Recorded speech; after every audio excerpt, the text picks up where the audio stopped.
अस्सलाम वालेकुम। नई वीडियो के साथ आपकी खिदमत में हाजिर हूँ और आज फिर जो हम बात करने लगे हैं तो इंसानियत के एहतराम के ऊपर, इंसान को लेके बात करेंगे कि इंसान कितना कीमती है। रसूल अल्लाह सल्लल्लाहु अलैहि वसल्लम की हदीस है जिसका मफहूम है कि अपने बुज़ुर्गों की इज़्ज़त करो। अपने बुज़ुर्गों की इज़्ज़त करना ऐसे है जैसे अल्लाह की इज़्ज़त करना, और जो इंसान अपने बुज़ुर्गों की इज़्ज़त नहीं करता उसकी मेरी उम्मत से कोई ताल्लुक़ नहीं।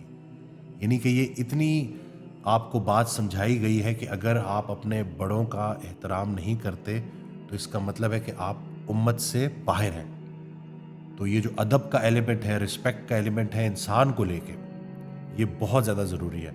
हज़रत वासिफ़ अली वासिफ़ रहमतुल्लाह इरशाद फरमाते हैं जिसका मफ़हूम है कि इंसान का एहतराम इसलिए भी ज़रूरी है कि वो एक इंसान जिस वक्त आपको नज़र आ रहा है कितने बुज़ुर्गों के दम से है और कितने बुज़ुर्ग उसके दम से आगे आने हैं।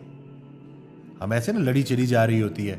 आज का इंसान कितनी बड़ी तासीर रखता है आने वाले ज़मानों के लिए, या बुज़ुर्गों की हुई नेकियों की तासीर बन सकता है आजकल का इंसान जो आपको नज़र आ रहा है। इसी तरह से एक ऑडियो में इरशाद फरमाते हैं कि जो बादशाह होते हैं ना, ज़ाहिरी बादशाह, वो अपना लश्कर लेके आते हैं, लेकिन जो दिलों के बादशाह होते हैं, जो अवलिया अल्लाह होते हैं, वो खाली आते हैं, तन्हा आते हैं। लेकिन बज़ाहिर वो तन्हा होते हैं, हकीकत में वो अल्लाह पे अपना यकीन लेके आते हैं, यकीन का लश्कर लेके आते हैं। और जिनका यकीन अल्लाह पे होता है ना, तो फिर वो जो कुरान की आयत है कि जुनूदुस समावाति वल अर्द के, ज़मीन और आसमान के जितने भी लश्कर हैं वो अल्लाह की मलकियत है।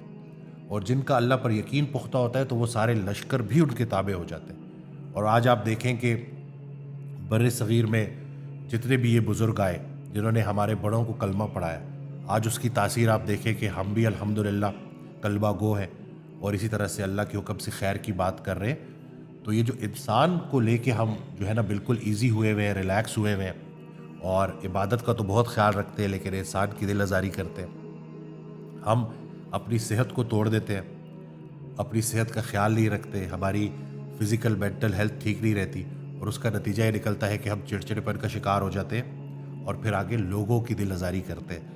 तो ये जो इंसान को महफूज रखना है अपने शर से, इर्द गिर्द के इंसानों को, और उनको फ़ायदा पहुंचाना है, उसके लिए ज़रूरी है पहले ख़ुद को फ़ायदा पहुंचाया जाए। तो ये वीडियोस आपके लिए इसीलिए होती है कि इस्लाह होती जाए और आपके अंदर वो मुस्बत तब्दीली आए, ताकि हम एक बेहतरीन खूबसूरत इस्लामिक जो सही मानों में सोसाइटी है उसको देख सकें अपनी आँखों से।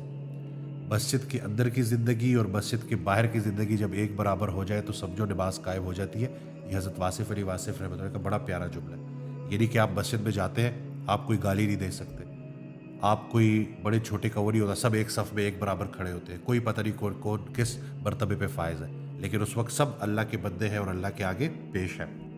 तो इसी तरह से जब आप मस्जिद से बाहर निकलें तो आपने इसी चीज़ को मेंटेन रखना है। मुसलमान वो है जो नमाज भी पूरा करता है और वादा भी पूरा करता है। तो इसलिए अगर आपकी मस्जिद के अंदर की ज़िंदगी और मस्जिद के बाहर की ज़िंदगी में ज़्यादा फ़र्क है ना, तो इसका मतलब है कि बात अभी तक समझ नहीं लगी। तो आपने वो जो मखलूक खुदा की खिदमत वाला एलिमेंट है ना, उसको सामने रखना है, क्योंकि कुछ ही अरसे की बात है, फिर सब ने चले जाना है, अपनी अपनी तासीरें, अपनी अपनी खुशबू छोड़ जाएंगे। औलाद जो है वो सदका जारिया भी हो सकती है और बाज़ अल्लाह अल्लाह सबको बचाए, वही औलाद आपके जाने के बाद गुमराह भी हो सकती है और उनके किए हुए अमल की जो नेगेटिविटी है वो आप तक आपके जाने के बाद भी पहुंचती रहेगी। तो हमारी ज़िम्मेदारी है कि हमने औलाद की अच्छी तरबियत करनी है, उनको दीन का इल्म मोहब्बत के साथ देना है, जबर के साथ नहीं देना, ताकि वो आगे जाके हमारे लिए सदका जारिया बने और इसी तरह से वो लड़ी चलती रहे। और फिर एक वक्त आए कि जब हम सब अल्लाह के सामने रूबरू हो तो हमें ये पता चले कि हमारे जाने के बाद भी वो जो खैर का सिलसिला था वो रुका नहीं। तो मैं उम्मीद करता हूँ कि इस वीडियो से आपको फ़ायदा मिला होगा। तो आप याद रखिएगा, अपना बहुत ख्याल रखिएगा।